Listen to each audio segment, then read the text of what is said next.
Hi, good morning and good afternoon, everyone. My name is Star Gao, GOBii application specialist. I'm the host of the GOBii monthly seminar.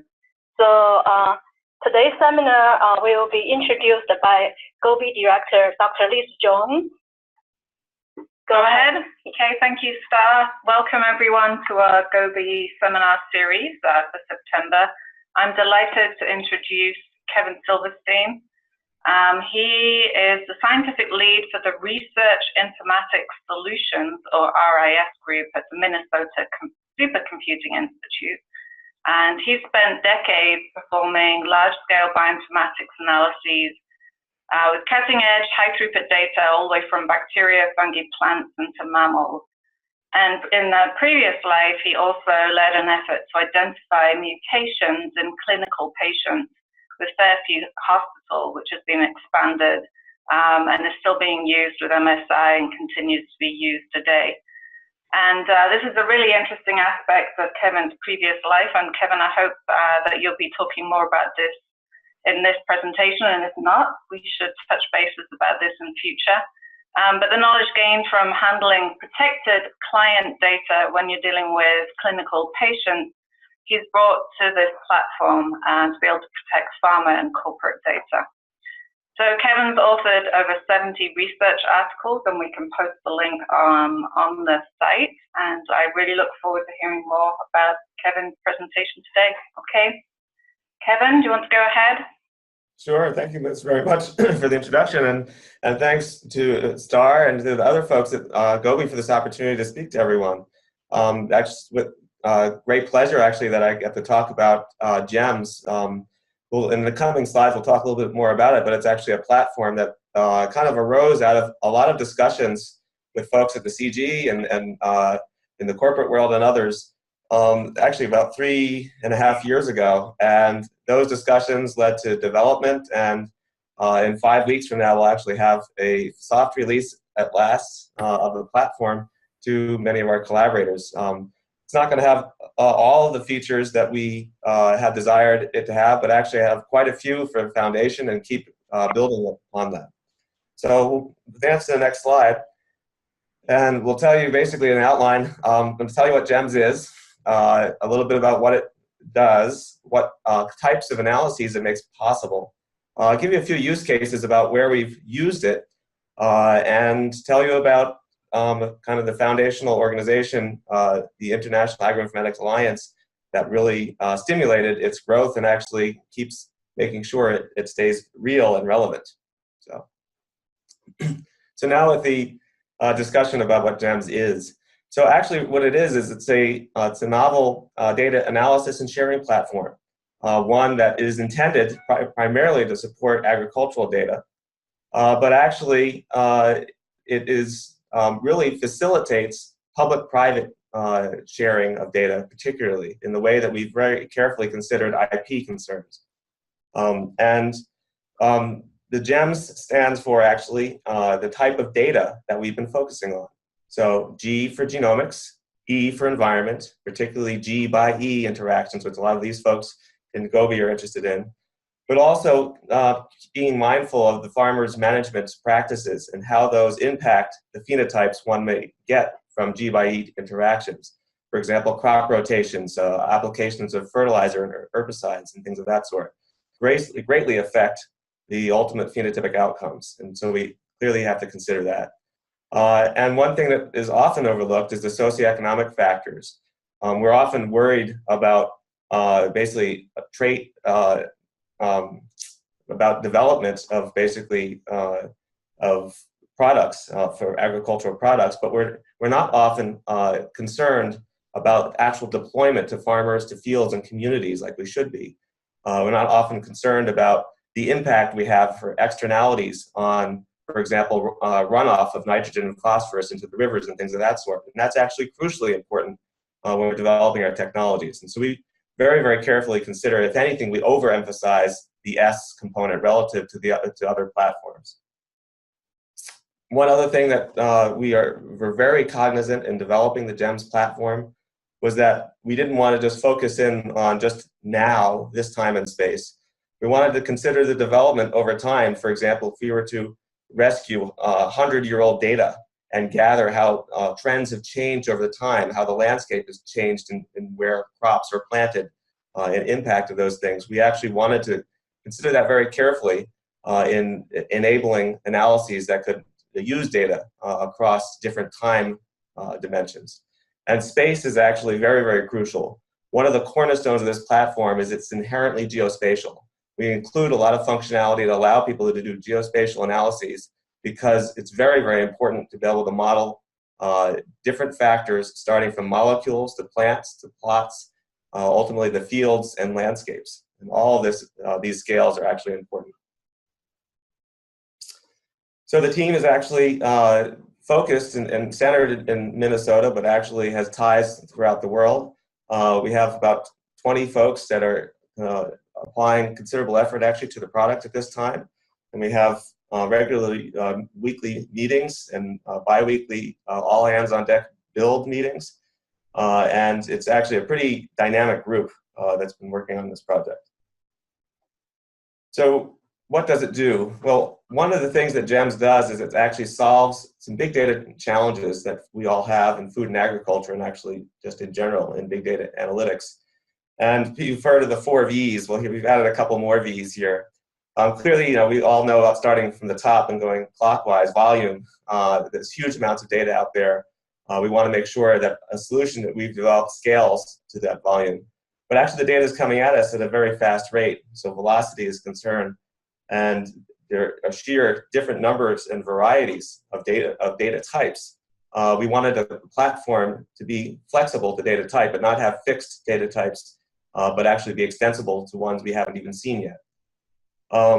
Additionally, there's a lot of concern about, especially in this day and age, when fake news and fake facts about the veracity of that data, and trying to allow folks to actually check that basically the validity of data, and it ultimately include tools that would allow this. Value, of course, ultimately at the current time, and it's released in 5 weeks, we will not have rating of data types, but that's actually on the docket to come fairly soon, so that folks can actually place a value judgment on different data sets. And variability is something of great concern, that all data sets are not created equal. Some are highly valuable, others are less so, some are basically much larger than others, and so on. So these factors just make a large challenge actually in dealing with these large data sets. So the solution that we came up with, pretty much that we developed, we actually started with a solution that was already developed by another group and realized it didn't meet all the criteria that we wanted. So after working for several months, a year and a half or so back, we scrapped it and we started from scratch. And we really built an entire platform using many open source components, but pulling it all together into something that we're calling Jemez. And the first was the notion that folks that are working in the developing nations and may have poor bandwidth, may have high latency issues, and it's very difficult for them to connect through the web. So we needed a robust transfer protocol under which we're using Globus. But we actually, you'll see we made the platform quite portable. So you don't have to always bring your data to the analysis platform as you do, say, with Cyverse. Instead, you can actually bring the platform to the data. And that was actually kind of crucial for us. Another thing has to do with data interoperability. If we really are spanning across G by E by M and by S, you've got so many different data formats and files and things of that sort that you actually have to have means of reconciling that. And so we've done a very careful job to allow tools, to include tools that help people deal with different vocabularies, different ontologies, units, conversions, and things of that sort. Cleaning up their data is actually imperative to actually bringing it all together and actually making use of it. Data analysis, we want to make sure that if you've got your data together with tools to analyze it, that we would basically make a an area where folks could actually combine tools and add their own tools and things of that sort. So not only will we be providing a basic set of tools, but we allow users to create their own. And finally, data sharing. This was a huge cornerstone that enabled, as I said earlier, public and private relationships and interactions. We wanted to make sure, a lot of folks went down an open data platform, an open data model. And while we think this is very good, it's not really going to bring in necessarily a lot of that private sector data. For every $1 that's spent in the public space, $2 are spent in the private space on research and development in agriculture. And we wanted to make sure we could tap that, because a lot of the companies are just not going to make their data freely available, but they actually are interested in working with public partners. And so we wanted to make sure that we could enable this. So let's talk about the components of GEMS. There's GEMS Share is the first component, and that's that sharing platform that I alluded to. So a couple of nice features about GEMS Share is whoever you are, if you want to contribute data within the GEMS platform, you're considered a data provider, and you have 100% control over who sees what in your data and when and where. So we give, through a nice friendly user interface, we give the users complete control over deciding separately whether someone sees the metadata, so what type of data I have, and the actual data itself. So folks could independently make available their growth trial data, but then keep their genotypes secret, for example. Or maybe they actually would have a whole spreadsheet of their growth trial data, and they allow individuals to see the plant heights, they could see the flowering time, but they wouldn't let them see the beta-glucan levels. So you can have complete control over what you share, even subsets of your data, and when. Additionally, as I mentioned, we have something called GEMS Open, which allows you to put into a space something that you want open to everybody, so everybody can see that data. That might be metadata, or that might be the actual data. Or you can, basically, you could actually, you could put that open space, or you could actually have some of your data completely private to yourself, or to a group, or to subgroups. Okay, it's very flexible in the way that you share. I'll have a diagram to show an example of this in a coming slide. So I want to bring 2 points about the general security of data. Now, corporate partners are very interested in the security of their data. Okay, this is a very, very important thing. We're undergoing an audit with PepsiCo, which is one of our partners, which is usually a 6 to 12-month process, and we're basically at the early stages of that now with PepsiCo, to make sure that because they're actually prepared to dump virtually all of their agricultural data that they've generated into our platform. But they will not do that until they've gone through this audit. So, but we are pretty confident that we will be able to successfully get through this audit because, again, having worked with HIPAA-related data, we're following many of the same guidelines. So we have staff that are trained to handle sensitive data. The notion that we can actually containerize our data, and we'll talk about that in a little more detail later. Our servers are basically in a robust, secure data center. All data is encrypted at rest and at flight, and we have numerous logs that are monitoring any access to any data throughout the use of GEMS. But in addition to the technical security, we actually have a legal security that pretty much is unprecedented. So as of August 1st, which is just a month ago, we successfully lobbied to change legislation. So we're the only state in the entire union of the US that actually has protection of agricultural data at the same level as personal health information. So if in the past, prior to August 1st, if a company or someone had contributed, or say a farmer had contributed data to GEMS prior to August 1st, they would not have had protection if someone went to the court and said, hey, for freedom of information, I want to actually see that data.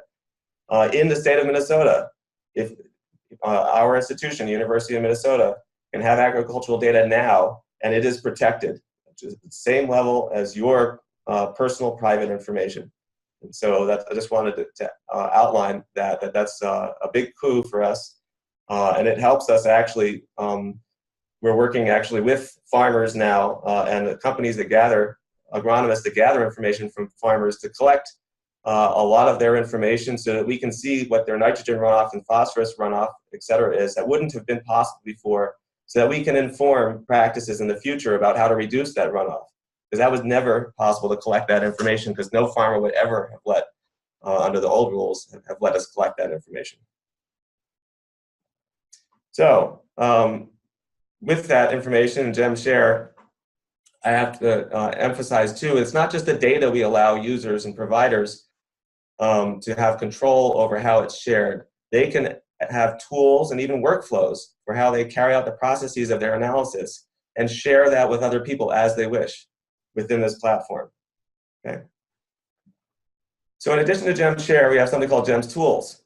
And what that is, and I alluded to this before, is an ever-expanding suite of analytical tools, which originally we had hoped to get right into things like high-throughput phenomic data analysis and also remote sensing satellite analysis, things of that sort, which we're starting to get into now. That was 2 years ago. But we realized very quickly that there were some much more fundamental needs that people had that the platform needed. And that was literally cleaning up messy data and metadata and starting to use intelligent algorithms to try to impute missing data and really work towards enabling interoperability with ontologies and vocabularies and things of that sort. So a lot of our tools currently are just very basic stuff. But interestingly, when we talk to companies, when we talk to individuals, this is really what's most desirable to them. The really nifty tools we have to clean up their data, because a lot of people spend like 80% of their time cleaning up their data manually. So a little bit about the data transfer aspects of the platform and the platform portability. Like Cyverse, you can log in centrally to GEMS on our large data cluster. But additionally, we've made it so that you can actually just download GEMS onto your workstation and work on it locally. Or you can put it on your laptop. And you can actually run it within all of your favorite operating systems, whether it be Macs, PCs, Linux, or in the cloud. And that's because we've containerized the software. Have fairly easy instructions for how to basically set up the containers and install it on your own machine, and that it's an operable endpoint for GEMS. When you upload data, this is little vignettes about the data interoperability. We have a tool that basically allows you to open up, say, a tab-limited spreadsheet, and immediately it will find all the different column names on the left column there. And then it will implicitly figure out which data type they are, give you a few characteristics about that data, and allow you to add notes within there. Then when you click on each column as you desire, it will give you a synopsis of some of the terms the summary of the terms that it finds within that whole column. For example, it found in this particular case lots and lots of alternative case spellings for Simit-Kenya in this particular data set. 231 instances with all caps, 14 instances with all lowercase, 11 instances with all caps followed by all lowercase, and lowercase c one instance. And it basically has a suggestion where you can check the boxes and consolidate all those items within that column into a single spelling, the most frequently used one. This is, I think, very useful for a lot of folks to correct spelling, things of that sort. Likewise, when you go to each column, we have currently 11 ontologies loaded. Actually, I should say 10 ontologies and 2 vocabularies loaded, so that each column could be matched automatically to, say, the best ontological term from, say, the crop research ontology or the agricultural systems ontology, et cetera. And if you type in an alternative term that you think is better, it will dynamically search for other terms that are related. So you could actually rename your columns to something that's more conforming to what's a standard in the field. Likewise with units, a lot of times this is literally from genomes to fields in the 2014 data, where they literally different entries within a single column. They have all sorts of measurements for total phosphorus, including lots of forms of pounds per acre and kilograms per hectare, standard conversions, can be made, and as well as elimination of the actual units and placing that into the column metadata as opposed to sticking it in the actual numeric field. So let's talk briefly about data analysis capabilities. Currently in GEMS, it's unfortunately only for geeks, meaning that we have something called a Jupyter notebook environment where you can do all sorts of workflows programmed in R, Python, or Scala. And what you do is you basically type in some hypertext markup, and that could be your heading, and you can put all sorts of comments and things of that sort. Then within this column, you can type in a little bit of R code or Python code, and hit Shift-Enter, and then you get a plot, the distribution, and then you can do your next step, and so on. And it's a really nice way of documenting exactly all the steps you're doing in analysis, and then share it with another person, and then hit run the entire analysis and go through the 90 or 150 steps, whatever in your analysis to get to the end. Start it with a new input data set and rerun it on a new analysis, and it's great. That said, you have to know some programming. We do in the 8-month to 12-month, about 8-month time scale, we are working with a developer to actually have a much more friendly user interface that would not require programming skills, but that's still not here yet. So just to make clear, in case it wasn't clear, the type of sharing that we have. So if organization A had certain assets, and these could be data or tools or workflows, that organization could share the metadata only with the public, for example.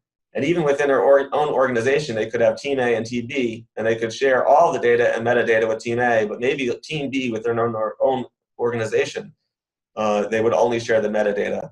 And say with us, they would share all the data and the metadata, for example. Now, let me make this clear that the developers of this platform, us primarily, the UMN, we don't have access to your data unless you give us access. You know, we don't have any access whatsoever to your data. So that hopefully is clear. And then you can have all sorts of other data assets that are shared differently, et cetera, whether it be tools, workflows, or metadata. A couple of comments about privacy, because again, you know, we heavily emphasize that in this platform.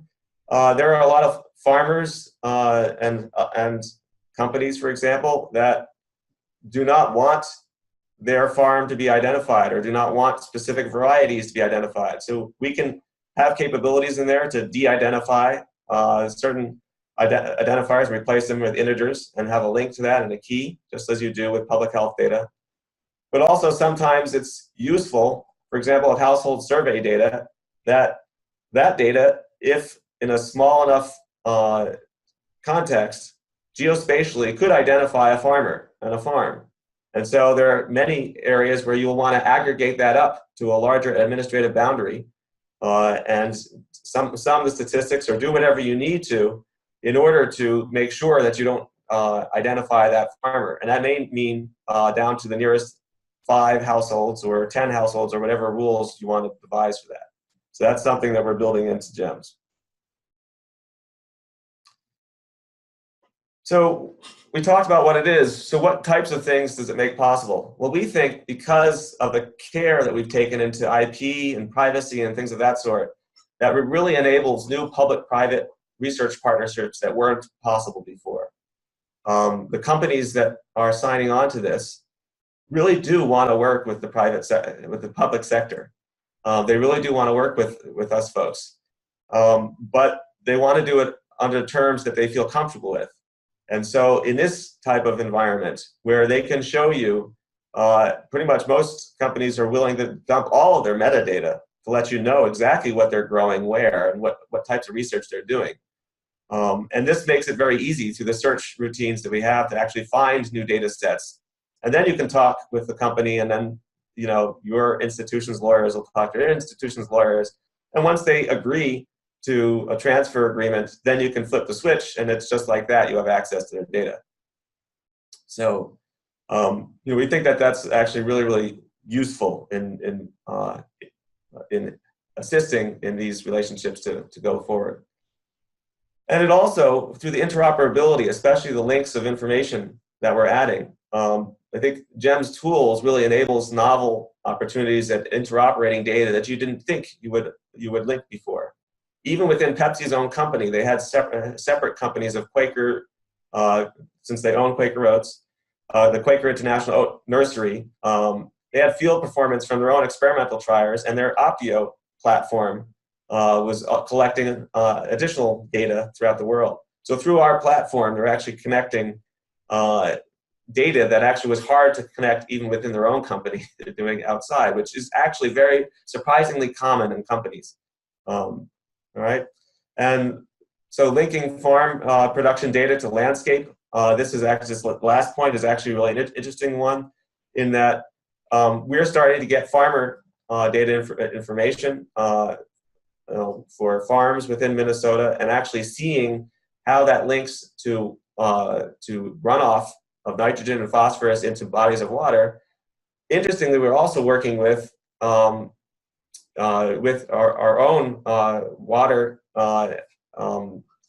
water survey group here at the University of Minnesota, who actually have been using satellite data to collect information about the quality of our lakes and our rivers.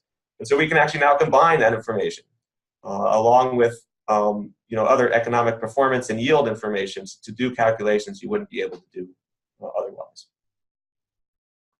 So let's talk specifically about a few use cases, and then we'll open up, tell you about International Agroinformatics Alliance, and then open up to some questions. So the first use case is something actually that has to do with our soybean growers in the upper Midwest. There's literally 11 states that have been sharing information for the last, actually it's since 1941, so a long time. They've been conducting these uniform soybean tests where they would look at some common varieties across each of these different states and see how they perform in different environments. And our local soybean grower, I should say breeder, Aaron Lawrence from our local program, he was very interested in actually collecting the pedigrees of all the different varieties of soybeans that are used across these uniform trials. And the problem with pedigrees, and this is not specific to soybean, trust me, the problem with with pedigrees is that they're often in varying formats. So sometimes in PERDI, not always in PERDI format, often violating the rules of the format, so they're very difficult. And every time they have a variety, they rename it with different aliases, not always consistent, different spellings and things of that sort. So we've created something called PedTools, which is a pedigree tool analysis tool set that you can use within Jupyter, within GEMS. And what it does is actually helps you with several steps. It cleans up those pedigrees so that you can consolidate some of the differences. So you can see these two red varieties. Aaron wanted to actually calculate the coefficient of co-ancestry, also called the coefficient of parentage, between those two. How related were they? The problem was this is what the pedigree history looked like prior to consolidating aliases and other mistakes in the pedigree histories. For example, these two purple ones are actually the same entity. So are these two yellow ones. So are these two green ones. And well, once you can reconcile all those aliases, then you're actually able to build a pedigree structure that actually looks like this and builds all the way back to the land races of the original ones brought over from Asia. And then you can actually properly compute the coefficient of ancestry with all that information. So, oops, looks like I advanced.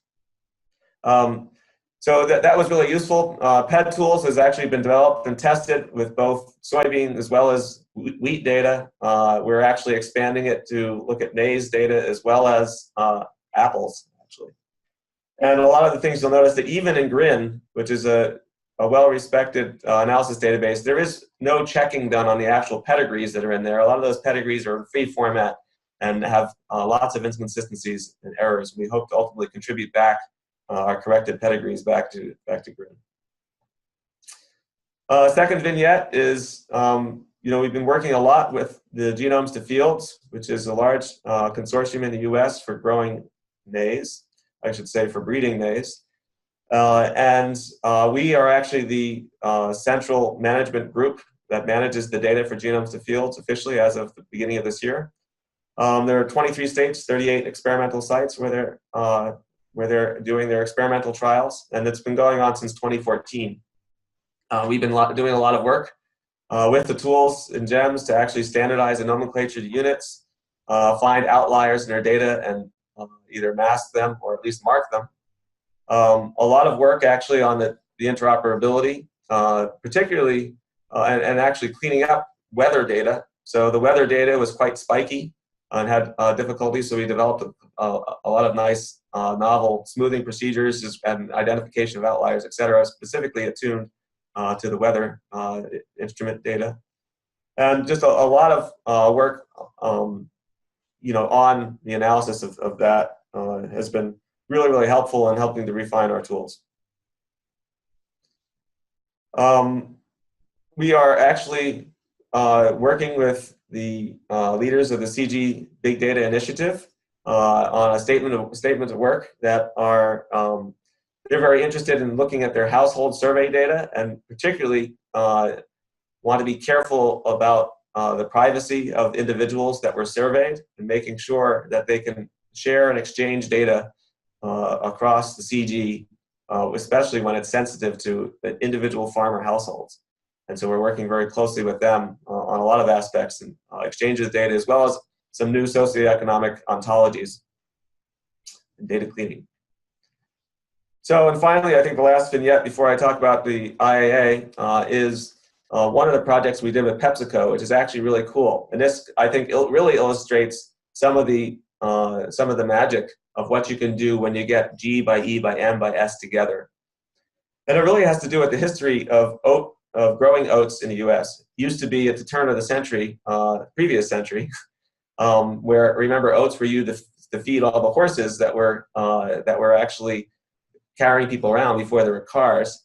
Oats were grown very, very widely in the U.S. And since then, it's shrunken quite a bit about the acreage, and it's moved quite a bit.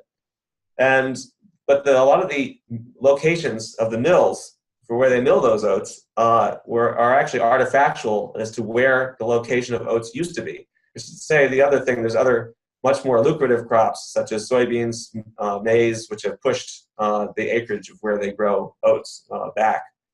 So it's changed a lot, and there's a lot of other things that actually you have to start thinking about what influences where one should grow oats.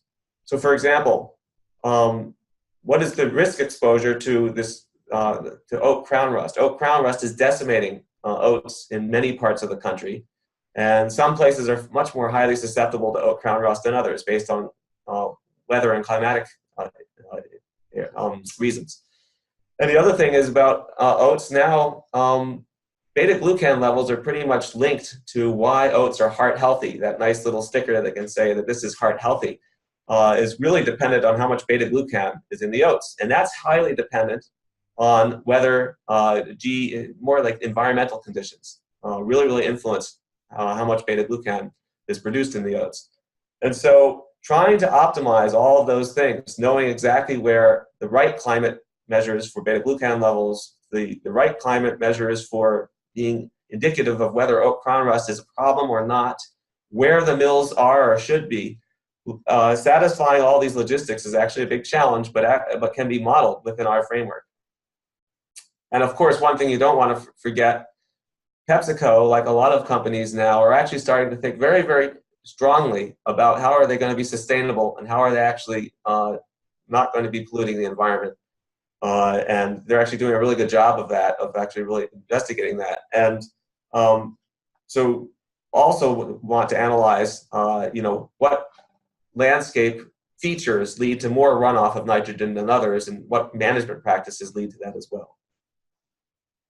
So that's just a great combined analysis. It's actually being performed at the University of Minnesota, of actually looking at all those factors geospatially, trying to model that very well and figure out what the best compromise, where should the milling sites be, where should the oats be grown, and it's a great experimental setup for what we enable here. I want to say one word about training and workforce development, and that's that we find in this area that there are not enough folks with the combined interdisciplinary skills needed to actually do the right type of analysis in this area. And so we are combining forces with the GOBii, the Bioinformatics and Computational Biology training program. And I think this is a wonderful partnership because I think we're hoping to do well towards training the next generation scientists in this area. So a lot of the ideas of GEMS came out of something that started actually in 2015, which is the International Agroinformatics Alliance. We've actually had 2 more meetings since the first meeting in 2015. And it's been growing and growing. So we had roughly 30 people at the 2.0 meeting, and then this past May we had 60 people at the meeting. And there we kind of brainstormed on what the priorities should be for the platform. Exactly, you know, a lot of the details about things that we should be focused on. And so this group continues to basically serve to provide advice on the functionality that we should be developing in GEMS, what we should develop before other things.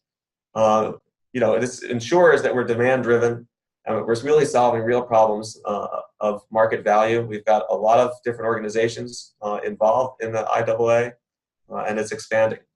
So, our website is actually, I can finally say, is online today, as a matter of fact. We've been working quite a bit in advance of the release in roughly October 15th, and we wanted to finally get the website out, which is great. We spent a long time under the covers, not pretending that you know, that the website wasn't important. No, it's absolutely important. We know that, and it's up, and you can read a lot more information. It's agroinformatics.org, and I'll have at the last slide right there. That's the URL right there. So I'll take any questions that folks have, and we'll go from there.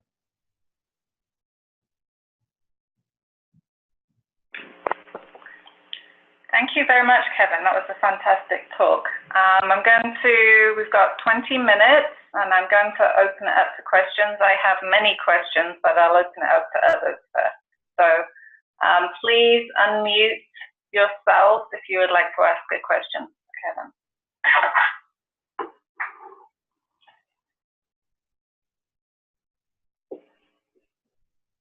Okay, so maybe I'll go first. So Kevin, I was really interested, that's pretty fascinating that you now have agricultural data at the same level as personal data, but just in the state of Minnesota.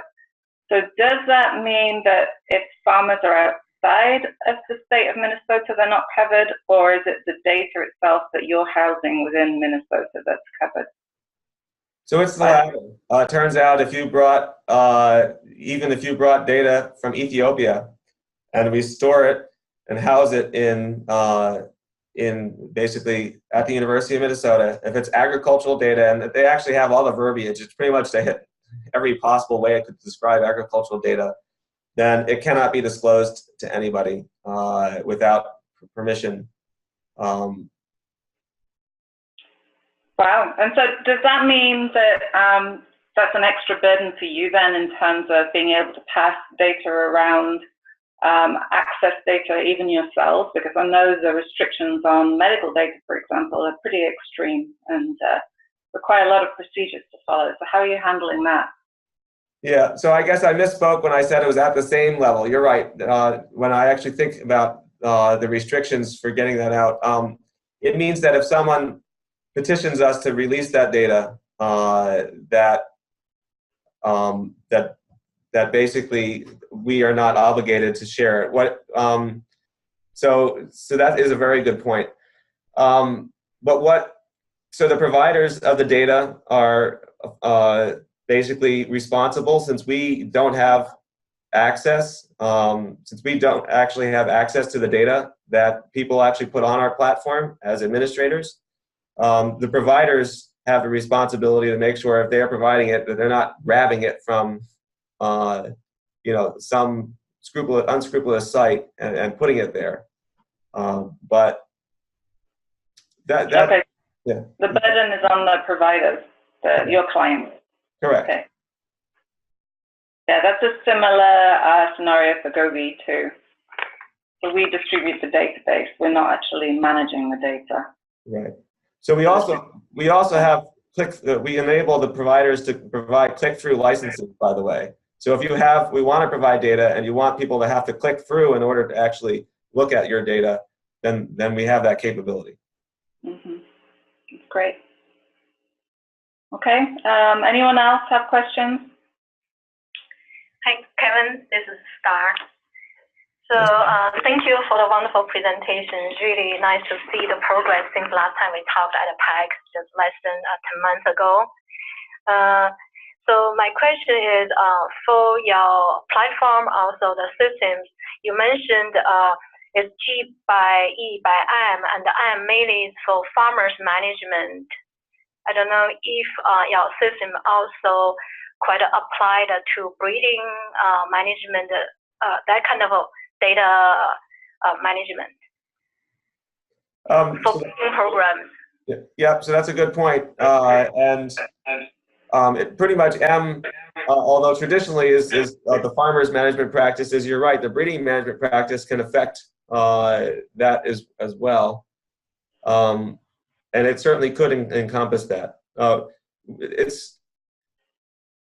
Yeah, that's a good point. It's not something that we've considered explicitly as much.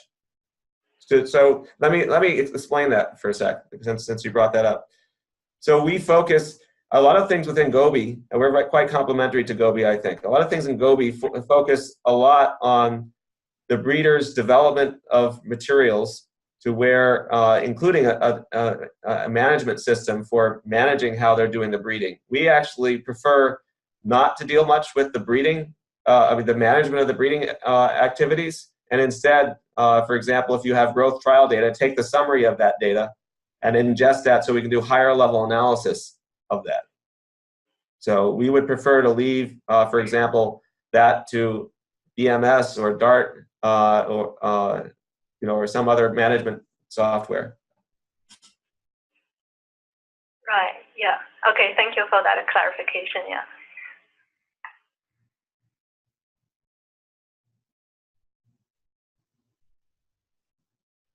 So Kevin, I was very interested in the cleanup tools that you described, but you didn't go into them in very much detail. We have similar kind of QC tools that we're developing. I just wondered what your cleanup tools do. Do they provide some statistics that the user can use to screen data? So what kind of statistics were you thinking of, for example? I could describe a lot of the basic activities. Yeah. Well, yeah. What kind of, is it a visualization tool or a stats tool that you have to help clean up the data? Yeah, it's a little mixture of both. So let me talk about each of the things. So the first thing I gave a quick few slides to show is like spell correction and linking to ontologies. So that's, it will look through your data, look at the data within each column, find which are numeric, which are not numeric, which are categorical. For numeric, it will give you some basic plots and visualizations to say, hey, this looks pretty clean, but here's some really weird outliers up here. So it might be worth taking a look at those outliers. So some statistical tools like that. For the categorical tools, categorical data, it's very much trying to look at maybe they have coalescence of spelling issues. So if it'll look for up to 1 or 2 mismatches or changes in spelling and case and things of that sort, and consolidate all the entries within a column and say, hey, better check these because I think that these are actually the same terms. You have capital Y, yes, and lowercase y, yes, and no, and in your response to this column, or things of that sort.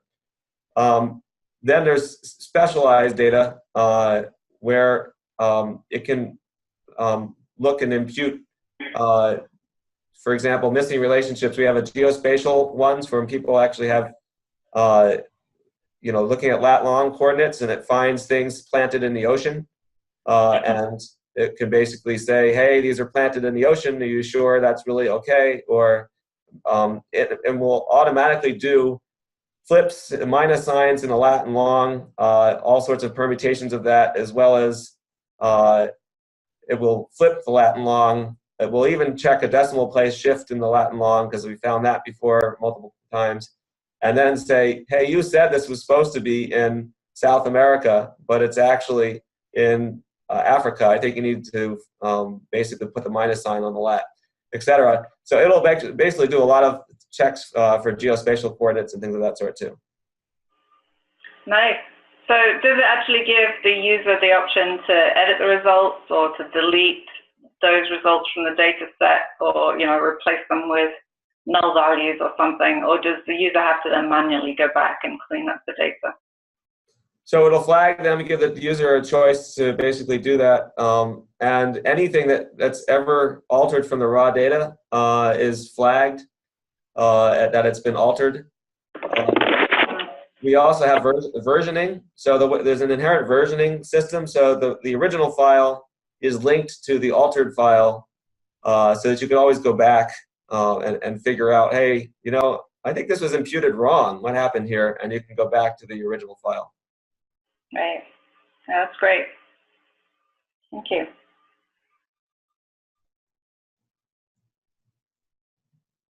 Anyone on the line have questions?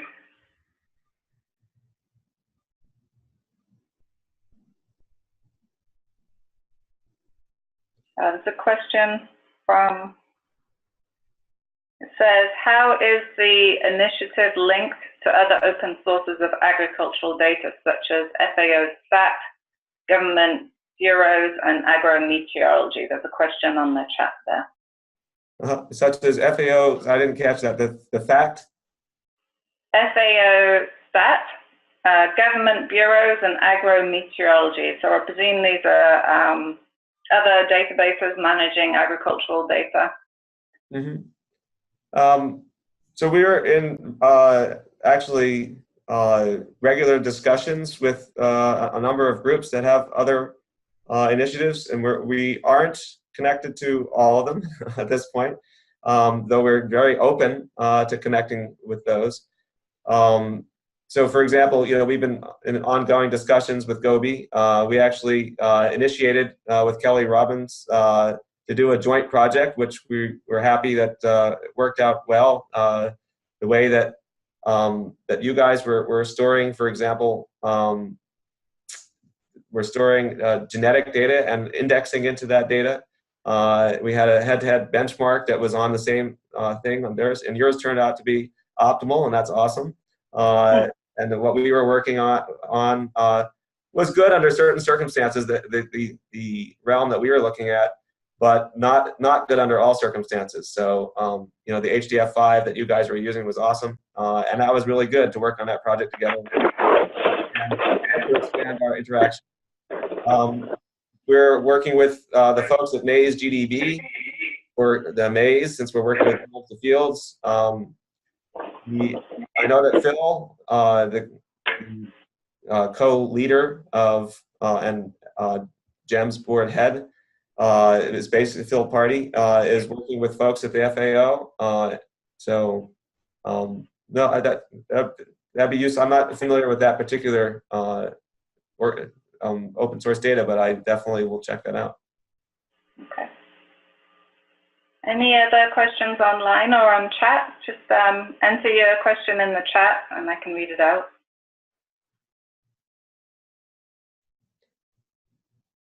I should comment on the slides that you'll make available. I have a couple more vignettes after this last slide that I just included in case people were curious. And I'm happy to go through some of them at some point, but I just included them there. So that's.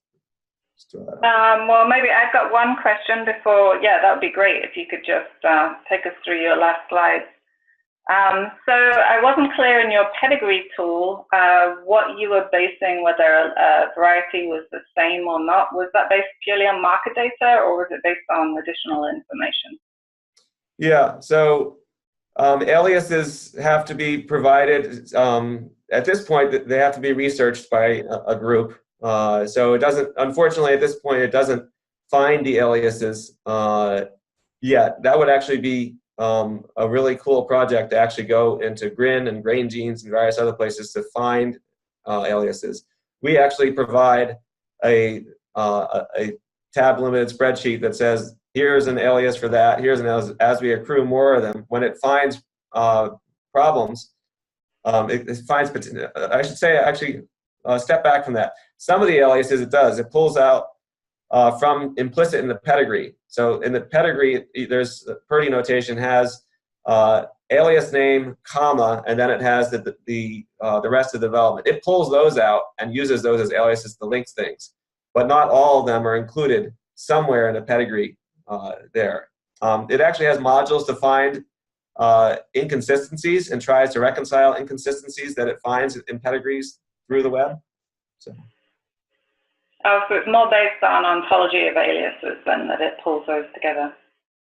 Yeah, it doesn't actually use an ontology of aliases, but it pulls them from existing pedigrees, and sometimes those could be grabbed from GRIN or grain genes or various other places, and implicitly it will find several of those. Sometimes you have to provide them from external sources. Okay, so it doesn't use marker data at all, or genomics data? No. Oh, market. I'm sorry. I thought you said market. I'm sorry. Okay. My accent. I'm sorry.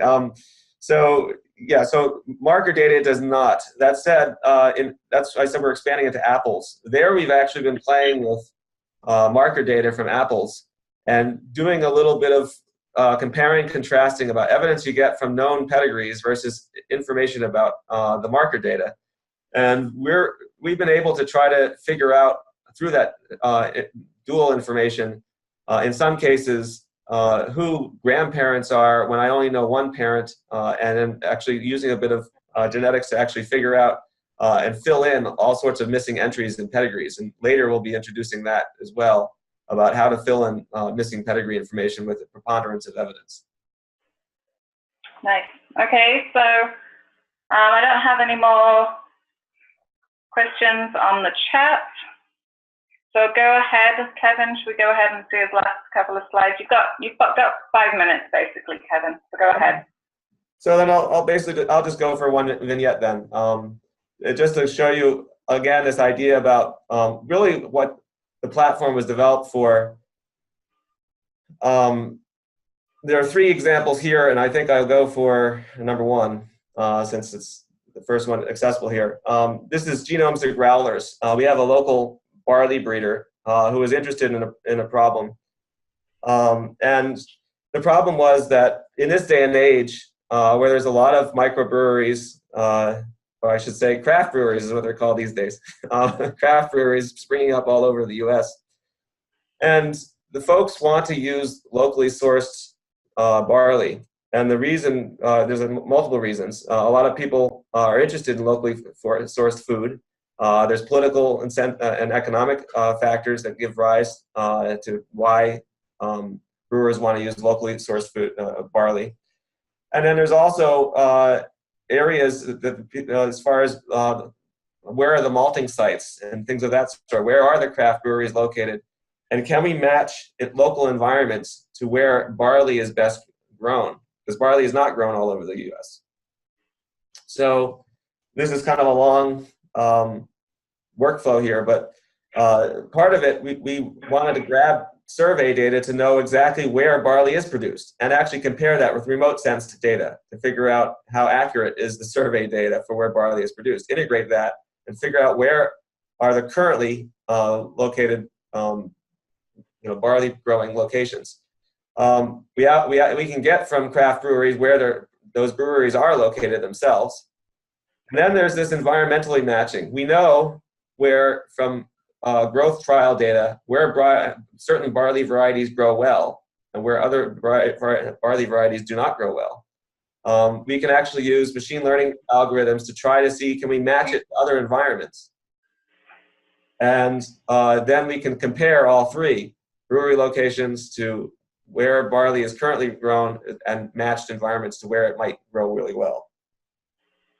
So one thing, don't have time for that, but one thing we did do is this environmentally matching thing. So we can collect all sorts of information, and we have this information in GEMS, for example, climate data across not just the US, but the world. So frost dates, rainfall, and I forget what's under there, but it's hidden by, it's hidden by the pictures of people.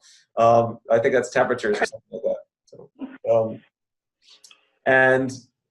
we can actually look at where these sites where barley is grown and find, indeed, when you model it for where the best places to grow barley, it turns out it's highlighted with the climate match by the various algorithms, machine learning algorithms. Those are actually the best places where you can grow barley.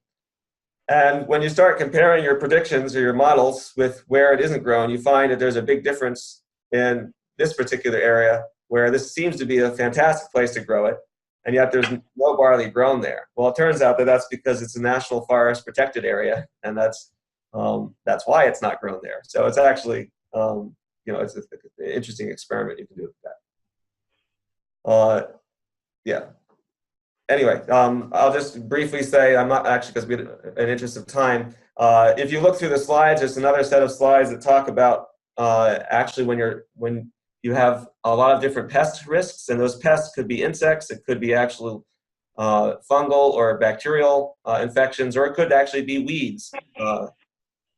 And then you can actually do some modeling to figure out geospatially what regions have the highest risk for not one, but many, many different pests. And in fact, there's modeling in the slides in here that talk about anywhere from 1 to 11 different pests for global risks to both maize as well as to wheat. And this is modeling that Sene did in the group, and she did a fantastic job in putting up these slides, etc. So anyway,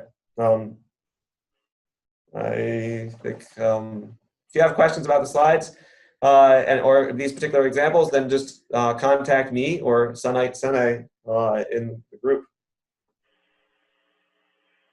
Thank you, Kevin. That's really nice. Thanks for the fabulous presentation and the extra bonus at the end there.